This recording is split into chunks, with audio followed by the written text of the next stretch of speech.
Lah itulah ya.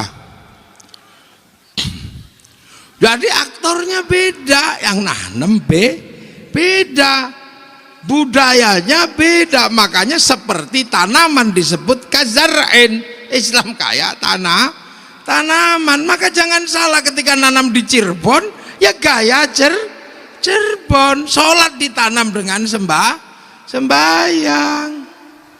Kalau langsung sholat gitu, ya dimarahi sama Pajajaran, sama Majapahit. Kamu di tanahku nanam apa kamu? Saya lagi nanam padi, kenapa kamu nanam jagung? Ditarik, cabut. Pasti ditabrak sama kekuasaan yang sudah ada, dan masyarakatnya pasti nggak terima. Itulah, makanya nanemnya pelan, aktornya beda. Contoh sekarang kayak khol gini. Kenapa sih? Yang nggak ada habisnya itu khol.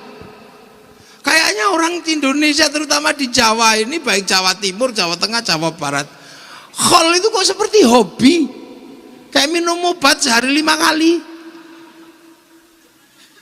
dan selalu banyak yang datang, banyak, luar biasa. Itu khol.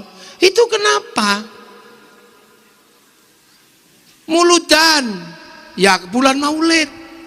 Tapi kalau khol ini halayung, saya itu khol kemarin dari Cipasung, khol kemarin di Purwodadi, khol sekarang di sini, khol besok pagi di Kediri, khol. Ini khol terus. Kayaknya orang kita ini hobi sekali dengan khol.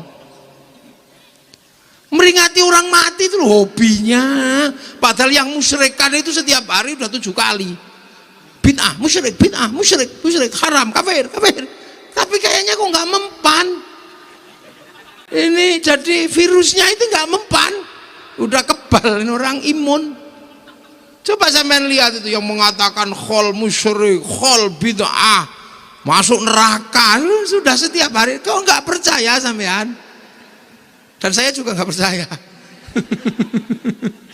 Kenapa? Dan sangat masif, ketemu terus.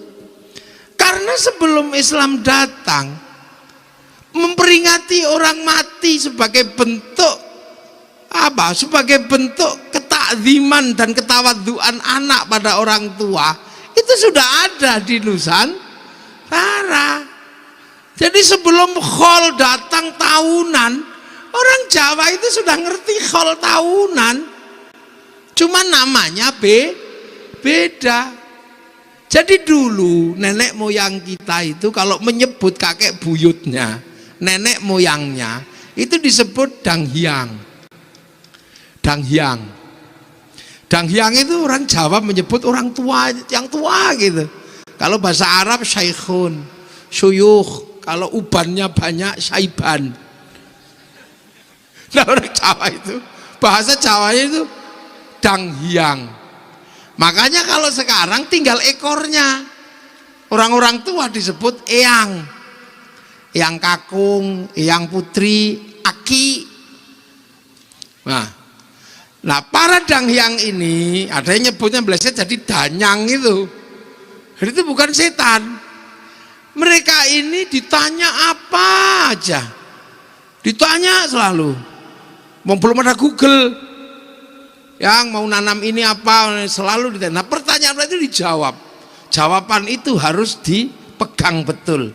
Makanya jawaban yang dipegang betul namanya jawaban yang dipundi. Makanya para danghyang disebut pepunden. Rumahnya dinamakan punden. Nah itu anak cucunya lama-lama itu pergi jauh, pulang kemana-mana, pergi karena makanannya habis, merantau.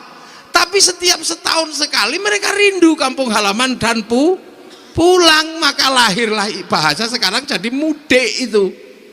Itu memang kebiasaan nenek moyang kita, kalau sudah pergi mudik setahun sekali untuk membawakan oleh-oleh pada nenek moyangnya. Nah nanti diberikan, nggak ada WhatsApp, nggak ada SMS, kadang nggak ngerti udah mati apa masih hidup, bawakan. Nah yang masih hidup ini kayak saya di tempat yang jauh dapat ini. Nah ada yang dibawakan tapi udah ninggal. Nah karena sudah ninggal maka terus kemudian oleh-olehnya ini ditaruh di tempat meninggal, di petilasannya taruh situ kayak kono.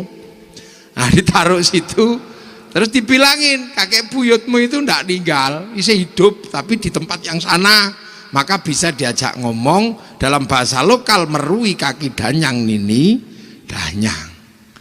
Nah terus akhirnya taruh situ lah. Kedatangan anak cucu, menengok orang tua, nyembayangi, itu namanya upacara srodo dulu.